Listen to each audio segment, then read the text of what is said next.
คือชาวสวนบ่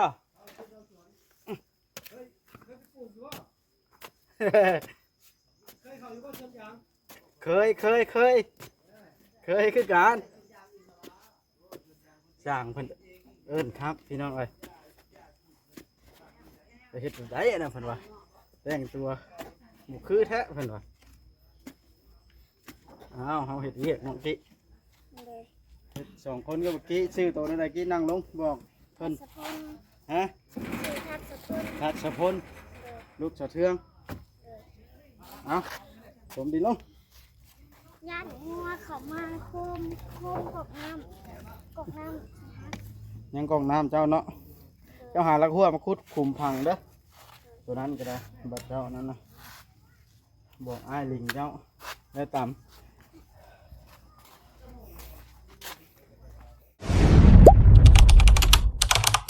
อย่าลืมกดติดตามเพื่อเป็นกำลังใจให้ผมด้วยนะครับทุกคนขอบคุณมากๆครับสบายดีน้องพี่น้อยตอนนี้กาเนาะเห็ดหัวกับน้องทศกัณฐ์เพิ่นนี่เขากำลังพังพี่น้องเลยเขาพังแล้วเขาหาเก็บเอาไม้ตกเก้านี่แหละพี่น้องเลยเนาะเล็มเอาแถวแล้วหัวเขาถอนออกพังนี่นะเด้พี่น้อง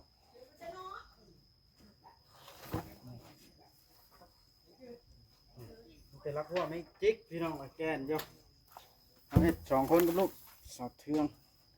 เห็ดทัวปลาแก้วกันพี่น้องเลยพังไว้ห้อนแดดพังลักหัวไว้อ่อนก้าวคมเพื่อนนั้นจังสิบต่อโอเคนี่ขุดซอยกันกับเมื่อกี้น้อยเอานี่กินนี่มาขุดบอลนี่อีกนี่เดี๋ยว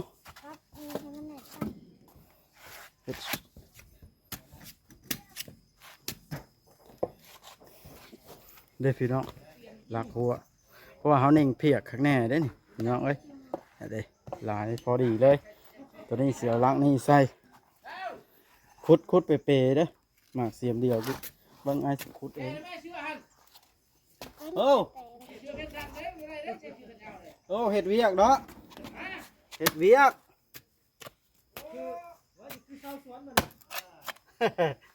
คือชาวสวนบ่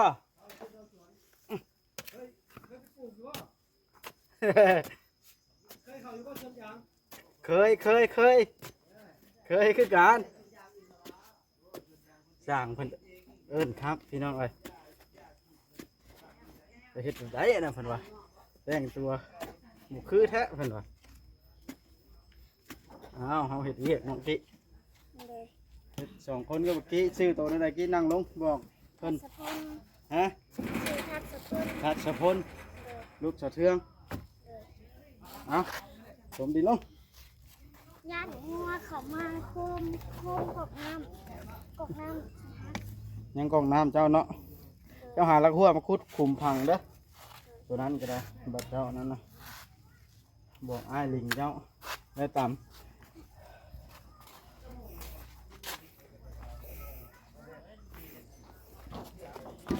นี่แล้วพี่น้องเอ้ยเขาเสียหัวแล้วเขาก็สีเน่งสองคนกับบักกี้น้อยทศกัณฐ์เขามาผู้เดียวมานี่ทีมงานยังบ่ได้มาทีมงานมีเวียก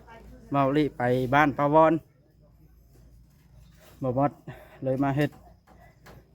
ว่าจะใส่ถ้วยเอาวินเซอร์เราถ่ายคลิปไปหาสาวใบนี่สังแก้วเพิ่นก็มาแล้ว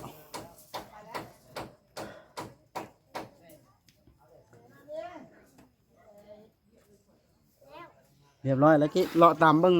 ทุกเสาเด้อให้มันแน่นตามเบิ้งขยันได้พี่น้องลูกสาวเทืองเอาทิ้งมาจะใช้บุมาช่วยกันอันนี้ฮะจะใช้กี่ฮะ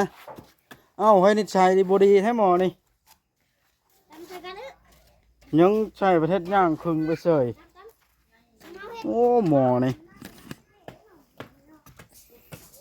บ่ได้เสือเอามาให้ตอนนั้นนะ โอ้มันได้ย้อนเนาะมันเห็นมันมาช่วยทิ้งกลางก็คือเย็นหน่อยเนาะพี่ งูคนนี้แหละ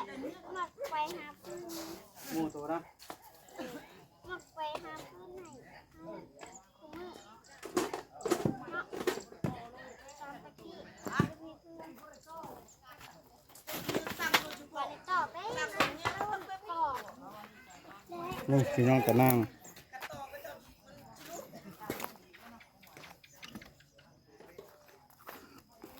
มันแห้งไปคุยเสือบานี่ท้ายก็บ่ได้ทิ้งโอ้ยตายตายเงาบ่พังก็รอเลย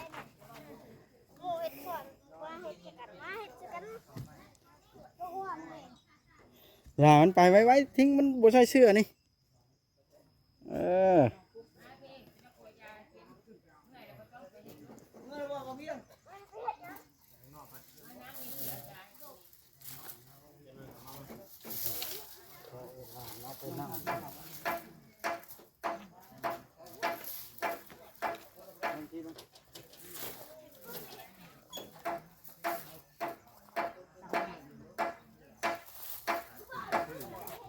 จ้าไปพวกนี้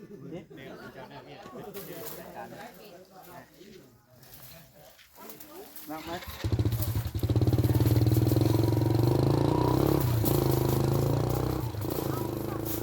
เครื่องก่อนเอากัน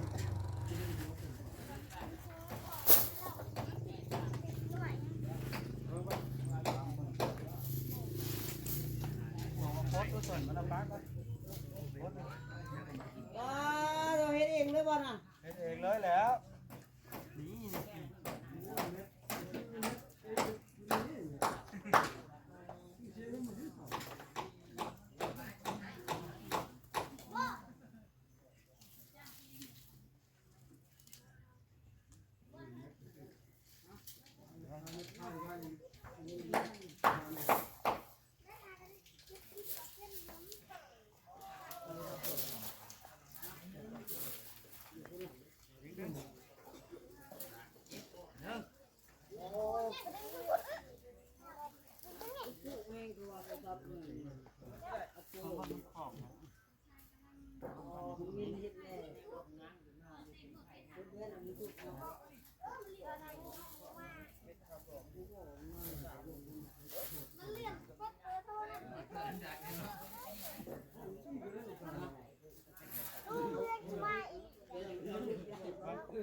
ปั๊มขึ้นรถตัวน่ะตัวใหญ่นะ เออใช่งานอีกหน่อยบ่ได้เด้อเจ้า ไปไป ปั๊มขึ้นตั้งไว้เอาเงินพวกไว้ เอาขั้วมาสุดได้เออไว้ไม่นี่แหละอันนี้มึงวันแล้วเสร็จนะประตูคนแท้เฮ็ดเองเลย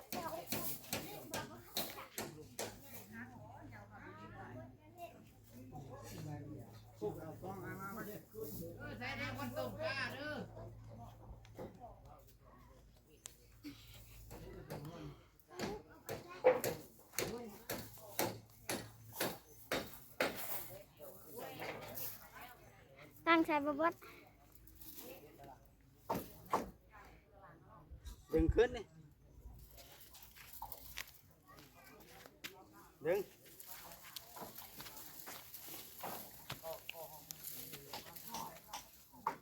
เบิ่ง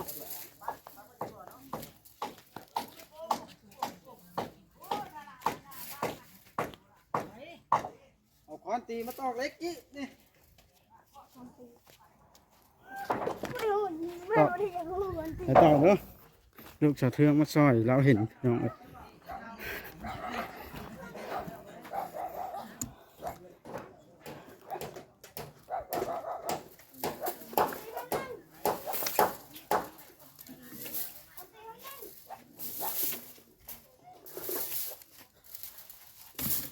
คือมันเกยเกือบล้มเนาะห้อนแห้งแดดตอนเที่ยงนกกี้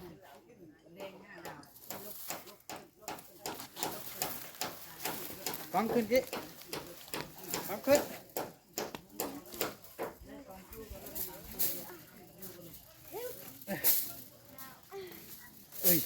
นั่ง ไปปั้มพนักงานไปเออ เบิ้งบ้านนี่สิดึงนี่เบิ้งอย่าขับเหยียบเด็กเข้าไปปั๊มทางในพุ่นย่างเข้าเออ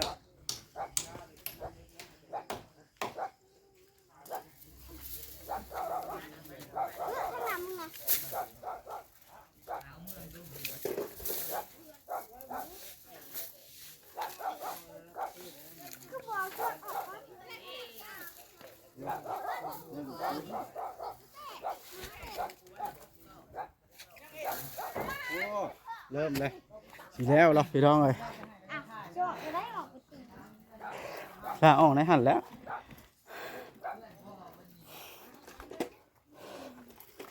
ตีละพับไว้ตัวเป็นเมื่อกี้แล้วเอาสิซื้อน้ำเย็นสุกินแล้วอ่ะตีใช่พับไว้นี่ตีละพับนี่ตัวนี้เล็กอยู่แล้ววันนี้ตัวกระตีพับให้เลยนี่พับเล็กลงพับเป็นปะตัวก็ลงตอกอยู่ลุ่มพุ่นละกี้งานลุ่มพวกตัวนี้มีเล็กแล้วทับพับเข้าพับ ขึ้นมานี้ พับ พับก่อน พับพับพับจนจำดีครับตอกที่เอาเล็กกระปูมาตอกแล้วครับเด้สิพี่น้องแล้วละสียากพี่สังเฮ็ดทางออกทางเข้าอย่างนี้เขาจะเกาะนี้นี่เขาจะเกาะเล็กทีนี้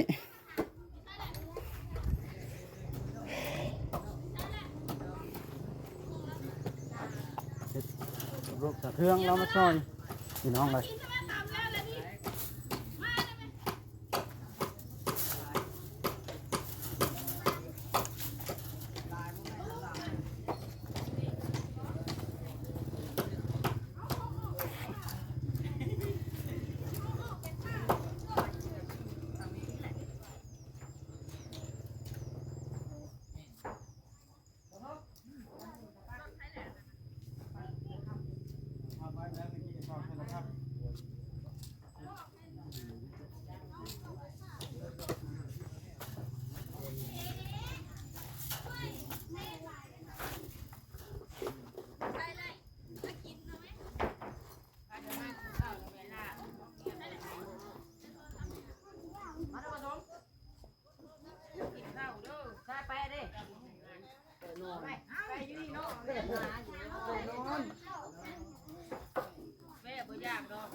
อยากช่วยป่ะอันเด็กพี่น้องเรียบร้อยบ้านหาแต่อันนั้นถือว่าโอเคป้าน้องๆเสาโฮมกันมันแล้วแล้วนี่แล้วอาชิมาเก็บงานแล้วมันแดดนะแล้วละกี่โตเอาคนตีใส่นี่ที่เสาโฮมกันไปห้อนแห้งแต่โตสิต่อหันเบิร์ดมันบ่พาวบัดแดดมาก่อนนี่บัดแล้วก็ห่มมาละนี่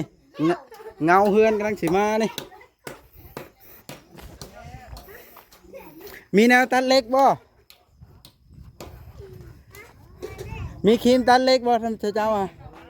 ฮะโอ้ว่าสิตัดฮะได้บ่วันนั้นก็ได้สิตัดนี่นะนี่ตัดนั่นแหละจะว่านะฮะไม้แบบไหน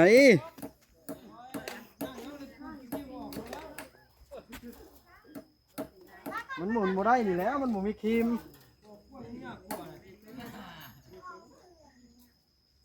ว่าบ่ได้บ่มีครีม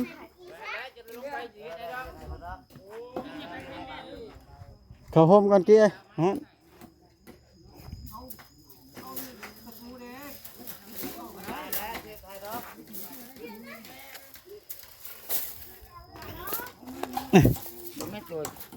ชั้นบ่ใช่ บ่มันเป็นโกเดียวกันเอาหาได้ใช้กันนี่ ลิ้นอยู่นี่เดี๋ยว โอ้ยอย่ามาเหยียบทิ้งเหยียบ มันเว้าจังก็ย่าบ่เจ็บลูกมันก้อนเต็งเอาหัวใจนะไอ้มันนี่กับพี่บ่ปลาแดง